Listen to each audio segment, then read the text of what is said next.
하실까요? 잘 오셨습니다. 은혜 받으십시다. 네. 한번 따라서 해볼까요? 이것이 참된 성탄절이다. 저는 오늘 이런 제목으로 말씀을 증거하겠습니다. 여러분, 해마다 성탄절이 다가오면 우리는 많은 것들을 연상합니다. 불신자들은 향락이나 휴가를 생각할 것이고, 우리 그리스도인들은 구유에 누우신 아기 예수를 생각할 것입니다. 동방박사들도 생각날 것이고, 크리스마스 카드를 주고받던 일들도 기억날 것입니다.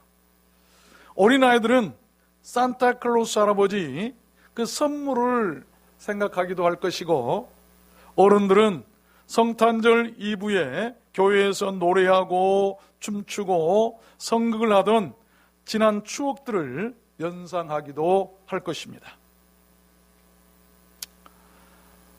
그날 밤은 올라이트라고 해서 밤새 잠을 자지 않고 떠들어대도 하나도 피곤치 않았고 그저 즐겁고 기쁜 날이었어요. 1년 중 아마 최고의 날이 성탄절이었습니다. 그리고 이제는 사라졌습니다만 성탄절 새벽이 되면 그 등불을 켜들고 집집마다 다니면서 고요한 밤, 거룩한 밤, 저들 밖에 한밤중에 또 기쁘다 구주 오셨네 이런 성탄 노래를 하면서 그 선물 자루를 들고 눈을 펑펑 맞으면서 돌아다녔던 그 새벽송도 생각이 납니다. 불신자들이든 우리 믿는 자들이든 그날은 그렇게 항상 기대와 낭만의 그런 기다림이 있었어요. 그러나 지금은 좀 다른 것 같습니다. 갈수록 성탄절이 상업화돼 가고 부담스러운 행사에 치부될 뿐 그 감사함의 격조나 그 진솔한 기쁨의 향연마저도 점점 퇴색해 가고 사라져 가더니 이제는 거의 그 자취조차 보기가 어려워지고 백화점에나 가봐야 성탄절 기분이 날 정도가 돼버렸어요. 여러분, 그 명목만 조금 남아있는지도 모르겠습니다. 이렇게 가다가는 아마 어느 날 성탄절이란 이 말이 우리에게서 점차 사라져가고 잊혀질지도 모르겠어요. 사람이 살면서 꿈과 감격을 잃어버리거나 기쁨과 기대감을 잃어버린다는 것은 큰 비극이 아닐 수가 없죠. 열망과 감격을 상실한 곳에는 기쁨과 활력을 찾아볼 수 없기 때문이에요. 신앙생활도 마찬가지예요. 교회 가도 기쁨과 활력을 찾을 수 없다고 한다면 우리 영혼이 죽어가고 있다고 하는 사실입니다. 현재 우리들 성탄절이 그런 것 같아요. 뭔가 죽어가고 있는 것 같아요. 그 이유는 여러분 다른 것 아닙니다. 성탄절을 성탄절되게 하는 그 성탄절의 본질이 사라지고 비본질적인 그 문화만 살아있기 때문이에요. 그러면 어떻게 해야 할까요? 참되고 진정한 성탄절의 그 영적 의미를 살려야 합니다. 그래야 참된 감사가 있고 그래야 그 기쁨과 감격이 되살아나기 때문 아니겠습니까? 그래서 저는 오늘 말씀을 받들어서 그 성탄절에 참된 영적 의미가 무엇인가를 여러분들께 증거해 드림으로 성탄절을 준비하려고 하는 것입니다. 여러분 오늘 말씀을 잘 들으시길 바랍니다. 그래서 성탄절의 그 기쁨과 감격이 우리들 가운데서도 다시 살아나고 충만해졌으면 좋겠습니다. 여러분 모두 그렇게 되시기를. 천국 보좌를 버리시고 이 땅 가장 낮은 곳에 가장 낮은 자의 모습으로 가장 낮은 자들에게 찾아오신 우리 주님 예수 그리스도 이름으로 축원합니다. 그러면 성탄절을 성탄절되게 하는 그 성탄절에 참된 영적 의미들이 무엇일까요? 첫 번째는 성탄절은 인류 역사상 가장 큰 날입니다. 많은 사람들은 큰 것을 추구해요. 큰 것을 존경하고 큰 것을 바랍니다. 오늘 18절을 보면 그 이유가 나오는데, 왜냐하면 그 누구도 흉내낼 수 없는 인류에게 가장 큰 신적 권세와 능력이 초자연적으로 나타난 날이기 때문이에요. 본문 18절 보면 예수 그리스도의 나심은 이러하니라. 그 모친 마리아가 요셉과 정혼하고 동거하기 전에 성령으로 잉태된 것이 나타났더니, 여러분, 그것은 기적이요 창조의 권능입니다. 어찌 사람이 영으로 잉태될 수 있고 어찌 남자를 알지 못한 이 처녀가 아기를 낳을 수가 있겠습니까? 그것은 오직 하나님의 신적 권세와 신적 능력으로만 가능한 날입니다.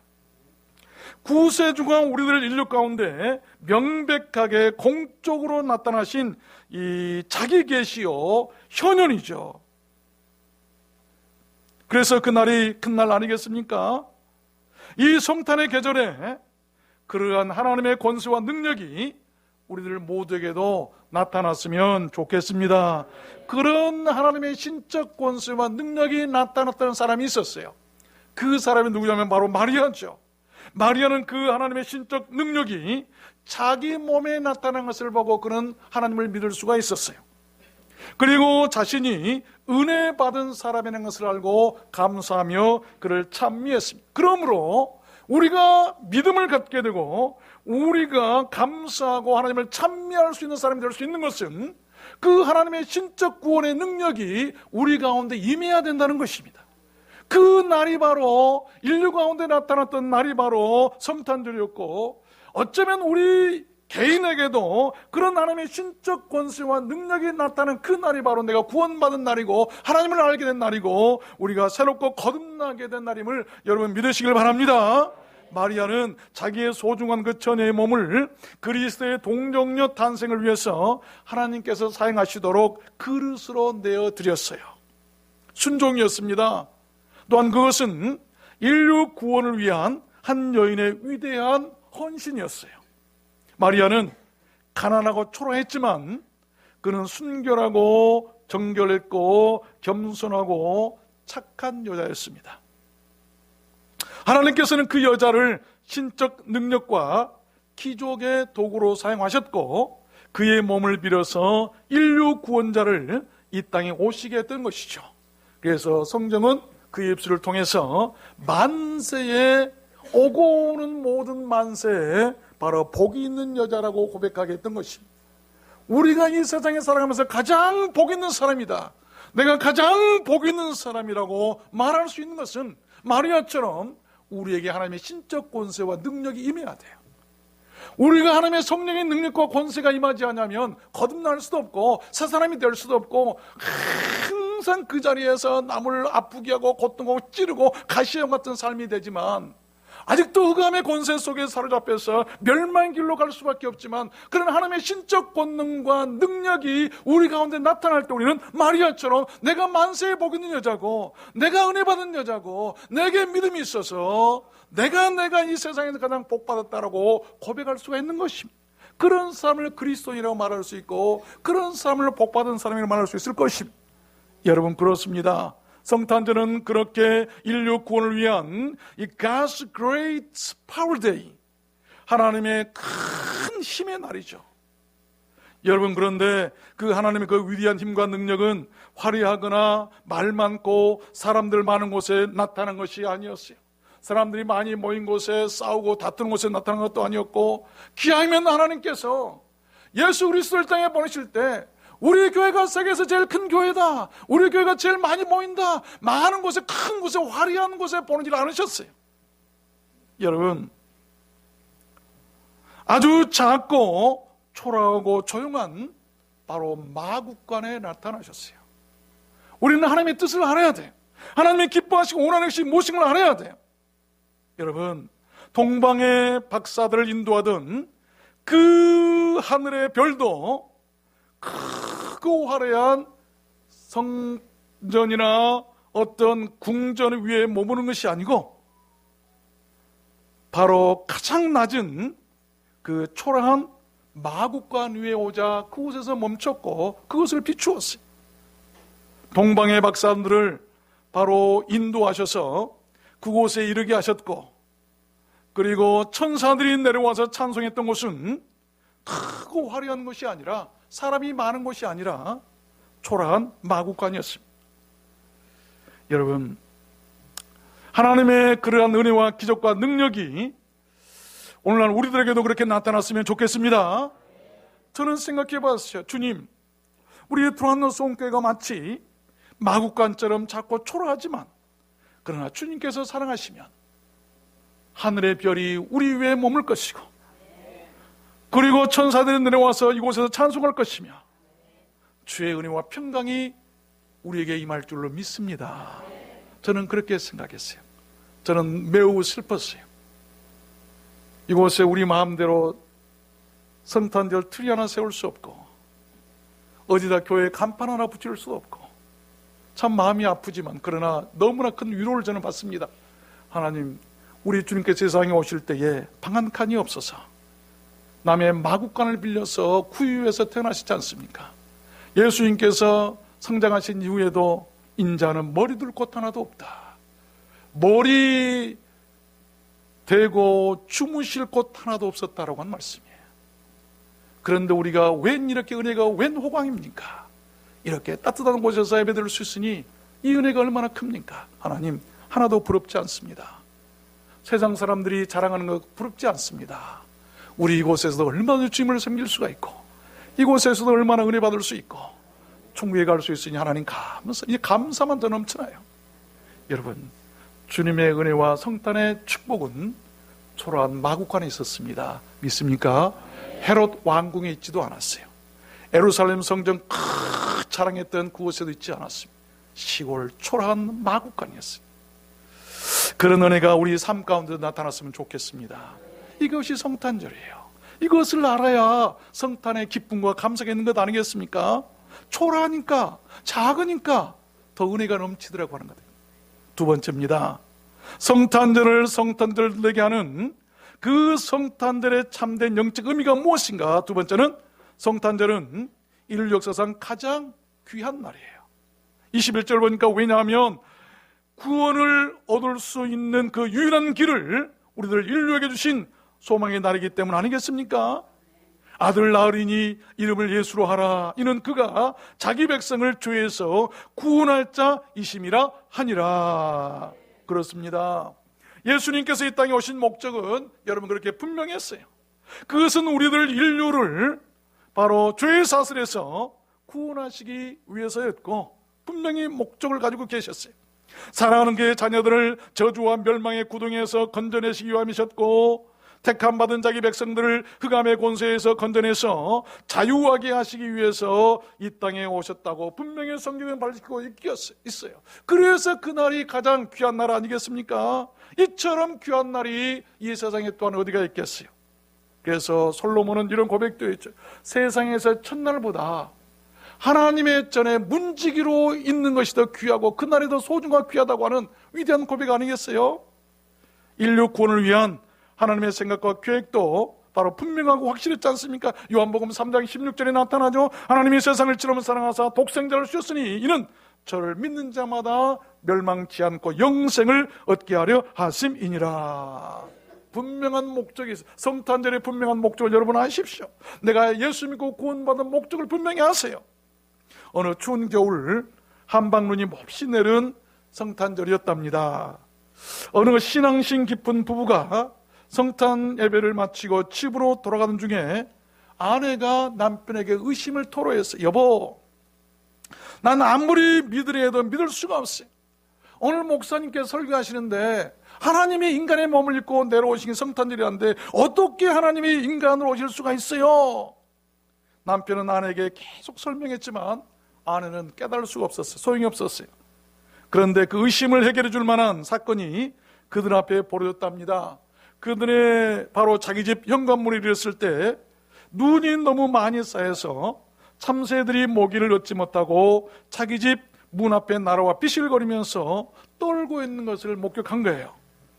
남편이 얼른 집으로 들어가더니 먹이를 가져와서 새들에게 그 먹이를 뿌려줬답니다.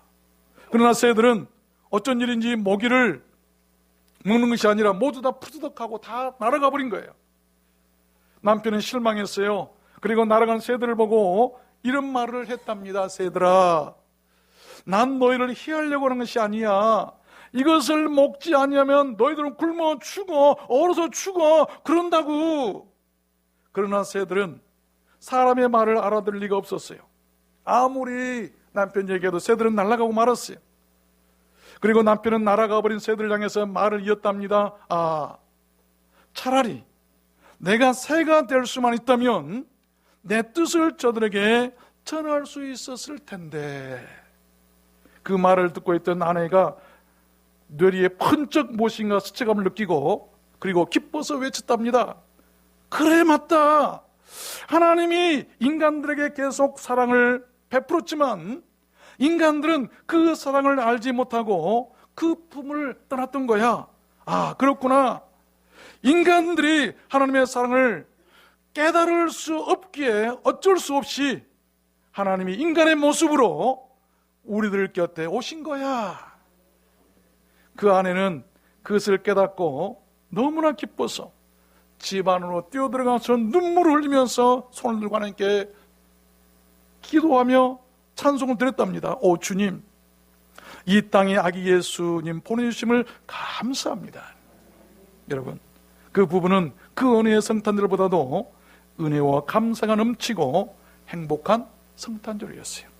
그 어떤 것보다도 성탄의 의미를 깨닫기 때문이에요. 여러분, 그렇잖아요. 요한복음 1장에도 보니까 말씀이 육신이 되어 우리 가운데 거하심에 우리가 그 영광을 보니 아버지의 독생자의 영광이요 은혜와 진리가 충만하더라. 영광을 볼 수 있어야 돼요. 영광.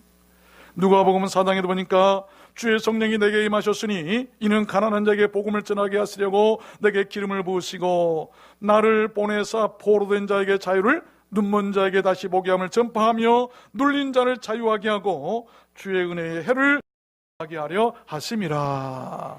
여러분, 성탄절은 그렇게 자유와 사랑과 구원과 은혜와 행복을 주님께서 이 땅에 베푸신 날입니다.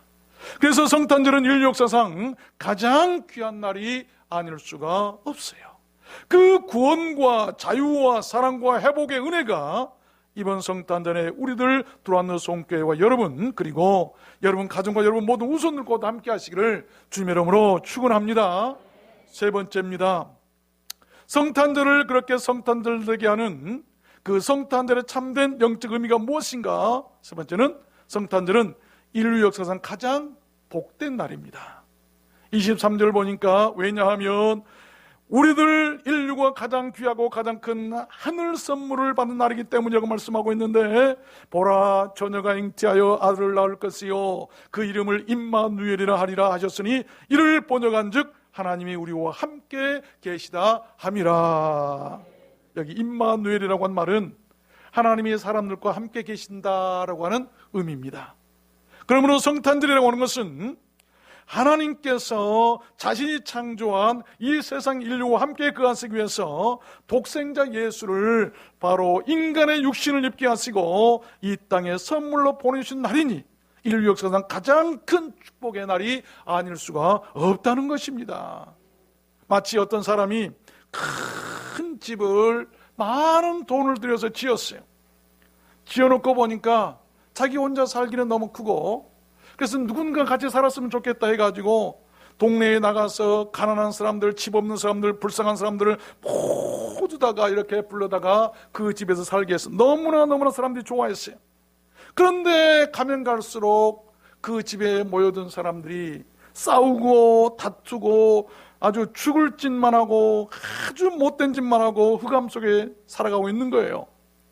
그래서 그 집주인이 생각하기를 누가 저들을 바른 길로 인도할까, 누가 저들을 구원할까 생각하다가 저들에게 왕이 없구나, 다스린 자가 없구나 생각해서 자기 아들 한 사람을 불러다가 그 아들을 그곳에 보내서 그들을 다스리고 통치하고 바른 길로 인도하고 평화롭게 살도록 해 주었답니다. 마치 성탄절이라고 하는 것은 그와 같은 의미가 있는 거예요. 그러니 얼마나 좋습니까? 싸우고 다투고 멸망길로 간 우리들을 바른 길로 갈 수 있도록 인도하는, 다스리고 통치하는 왕이 오셨는데, 그 왕이 바로 우리 주님 예수 그리스도이심을 믿으시길 바랍니다. 그것을 임마누엘이라고 하는 것이죠. 그 하나님의 임마누엘 하심은 한마디로 이 땅의 평화와 구원을 위해서였습니다. 인류는 그 구원과 평화의 왕 아기 예수를 선물로 받았고, 그 날이 바로 성탄절인 것입니다. 세상에 그보다 더 큰 복 있는 날이 어디에 있겠습니까? 여러분들께서는 이 세상에서 가장 복된 날이 어떤 날이십니까? 여러분 생일이 가장 복된 날이십니까? 알고 보면 그것과 1000배나 10,000배나 더 복된 날이 있는데, 그 날이 바로 우리 주님 오시는 우리 주님의 생일이에요. 요한복음 1장에 보니까 참 믿고 세상에 와서 각 사람에게 비치는 빛이 있었나니 그가 세상에 계셨으며 세상은 그로 말미암아 진바되었으되 세상이 그를 알지 못하였고 자기 땅에 오매 자기 백성이 영접지 아니하였으나 영접하는 자 곧 그 이름을 믿는 자들에게는 하나님의 자녀가 되는 권세를 주셨다라고 말씀을 하고 있습니다. 여러분, 지난 20세기는 인류가 싸운 전쟁의 100년이었습니다. 한마디로 전쟁의 연속이었는데, 영국에서 발행한 평화 속의 전쟁이라고 하는 그런 보고서가 있습니다. 거기에 보면 2차 세계대전 후에만 해도 100개국에서 130건의 군사 분규가 있었고 3,500만 명이 전쟁으로 희생되었다고 합니다. 1차 세계대전에서만 1,000만 명이 죽었고 2차 대전과 한국 6.25 전쟁, 월남전, 걸프전에서만 약 5천만 명이 전쟁으로 죽었다고 합니다. 그러한 결과로 인류는 지난 20세기 100년 동안에 3가지 사실을 깨달았다고 합니다. 그 보고서에 하면 그것은 이데올로기 같은 이념이나 관념보다는 자유가 낫고, 여러분 우리 지금 대한민국도 어떤 이념에 사로잡혀 있는데 기도해야 할 때요. 그리고 풍부한 자원보다는 명석한 두뇌가 더 낫고, 그리고 대립보다는 또한 갈등보다는 공존이 낫다라고 하는 것을 발견했다고 우리 결론이었어요. 그렇습니다. 여러분, 이념보다는 자유가 낫고 자원보다는 여러분 두뇌가 낫고 대립보다는 공존이 더 낫다고 하는 것이죠. 그 말은 함께 살고 서로 피차 돕고 서로 의지하고 함께 잘되자라고 하는 형제의 정신에서 나온 그 의지의 결과 아니겠습니까? 바로 교회가 그래야 된다는 것이죠. 여러분, 대립은 전쟁이지만 공존은 평화예요. 놀랍게도 하나님께서는 그런 공존의 생각을 가지셨고, 그래서 독생자를 세상에 보내셨고 그 이름을 임마누엘이라 하셔서 곧 하나님이 사람들과 함께 계신다고 하는 하나님의 인간 공존이라고 하는 이름을 붙여주셨습니다. 인류는 그 예수를 맞이하고 영접할 때 오직 평화가 임한다는 것을 여러분 믿으시길 바랍니다. 그러면 우리는 공존의 생각을 가져야 돼요. 교회가 그래야 돼요. 교회는 공존, 서로 같이 살아야 된다고 하는 것이죠. 여러분, 전화로 문자 메시지를 주고받는 시대죠. 지금 핸드폰으로 얼마나 많은 것들이 오고 갑니까? 근데 맨 처음 문자는 1992년 영국의 한 엔지니어가 자기 친구에게 역사의 길이 남을 최초의 문자를 보냈는데, 그 맨 처음 보냈던 그 문자가 뭐였는 줄 아십니까? 그것이 바로 메리 크리스마스였다. 맨 처음 보냈던 그 문자가 메리 크리스마스. 참 진짜로 보내야 할 그 말씀이 아니었는가 생각을 해봅니다. 여러분, 아기 예수는 하나님과 인간 사이, 그리고 사람과 사람들 사이에 있는 그 이념의 다툼이나 빈부의 격차나 대립이라는 증오의 벽을 허물기 위해서 하늘에서 이 땅에 내려보내신 가장 귀한 선물이 아닐 수가 없고, 인류가 받은 많은 선물 중에서 가장 큰 하늘 선물이 아닐 수가 없는 것입니다. 그 놀랍고 위대한 하늘 선물이 이 땅에 인간의 몸을 입으시고 오신 날이 바로 여러분 메리 크리스마스, 가장 즐겁고 가장 복된 성탄절임을 믿으시기를 바랍니다. 이번 성탄절에도 그 하늘 선물이 가장 낮은 우리들 가운데도 임했으면 좋겠습니다. 그리고 우리는 그 소식을 누군가에게 가장 소중한 메시지로 보냈으면 좋겠어요. 여러분 모두 그렇게 되시길 주님의 이름으로 축원합니다. 말씀을 맺겠습니다. 일찍 이사야 선지자는 하나님의 택한 백성들이 누릴 그 구원의 복을 간파하고 이렇게 주의 성탄을 애원했습니다. 이사야 35장 말씀해 보니까 보라 너희 하나님이 오사 너희를 구원하시리라. 그때 소경의 눈이 밝을 것이며 귀머거리가 귀가 열릴 것이고 그때 저는 자는 사슴같이 뛸 것이며 봉오리에는 노래하리니 이는 광야에서 물이 솟겠고 사막에서 시내가 흐를 것임이니라. 성탄의 메시지예요. 이 말씀은 예수님께서 이 땅에 오심으로 회복되어질 세상의 일들을 말씀하고 있습니다. 말문이 막힌 사람들의 입이 벌어져서 말문이 열리는 것이 성탄절이고, 꿈을 잃어버린 사람들이 꿈을 되찾는 날이 바로 성탄절이고, 귀머리가 듣게 되고 눈먼 자가 보게 되고 저는 자가 뜨게 될 것이라는 구원의 복된 소식을 듣는 날이 바로 성탄절이에요. 여러분, 그것이 바로 성탄절을 성탄절되게 하는 성탄절의 참된 기적이요 의미요 또한 참된 능력 아니겠습니까? 일찍이 남녀 간에 신분 간에 계층 간에 종족 간에 문화 간에 국가 간에 그 차이와 대립 속에서 만인이 자유롭게 숨쉬며 살 수 없었던 그 슬픈 암흑의 시대 속에서 그 모든 차별을 철폐하고 구원과 생명의 꿈을 꾸게 하고 인류와 자유의 물결을 통한 참된 행복을 인류 역사 가운데서 만든 사람이 누가 있었습니까? 인류 역사를 통틀어서 요약하라면 파괴요 전쟁뿐이었어요. 그런데 오직 우리 주님 예수 그리스도만 인류 역사를 평화로 만드셨다는 것입니다. 이것이 기독교고 이것이 우리가 믿는 바로 예수 그리스도의 은혜예요. 우리 주님 성탄하셔서 만드신 하나님의 나라, 거기에는 여자도 노예도 가난한 자도 장애자도 병든 자도 죄인도 이방인도 모두 차별이 없었어요. 그들은 모두 신분을 초월해서 한 몸의 지체가 되었는데 바로 우리 주님 예수 그리스도의 한 몸이 되었고 그분의 가족이 되었습니다. 이처럼 큰 은혜가 어디가 있겠습니까? 어디 그뿐입니까? 아무리 사람답게 살아보려 발버둥쳐도 뒤틀리고 부서지는 그 타고난 운명적 죄와 마귀와 저주의 사슬을 끊어버릴 수 없었던 인간들을 우리 주님은 성탄의 마당에서 여지없이 송두리째 청산하고 끊어버리셨어요. 우리 인류가 죄의 싹수로 물려받은 죽음의 그 밑둥치를 파헤치셔서 여지없이 쓸어 넘어뜨려 주셨던 것입니다. 여러분, 2000여 년 전 그 첫 번 성탄절에 천사가 찾아와서 이 땅에 일러주었던 높은 곳에서는 하나님께 영광이요 땅에서는 기뻐하심을 입은 사람들에게 평화로다. 이 성탄의 축복과 평화의 노래소리가 인류가 2019번째로 맞는 올해 이번 성탄절에 우리들에게도 다시 들려졌으면 좋겠습니다. 그날 유대 땅 베들레헴에 들려졌던 그 아기 예수의 평화의 울음소리가 다시 또 우리들에게 들려졌으면 좋겠어요. 저는 잊지 못할 기억이 있습니다. 아주 펑펑 울었던, 알 수 없는 그 눈물이 막 솟아올랐던 그 일이 있었는데, 우리 첫째 아이와 둘째 아이들이 태어날 때 밖에서 그 울음소리를 듣고 울었어요. 잊을 수가 없어요. 울음소리. 여러분, 그 울음소리는 시끄러운 소리가 아니라 내 영혼에서 넘쳐나는 감사의 소리였어요. 생의 지루하고 어두운 골목에서도, 먼지나고 피곤하고 우리를 지치게 하는 생의 그 광야에서도 우리 주님 아기 예수의 그 고요하고 은혜롭고 평화스러운 탄생의 울음소리를 우리들 모두가 이번 성탄절에 들었으면 좋겠습니다.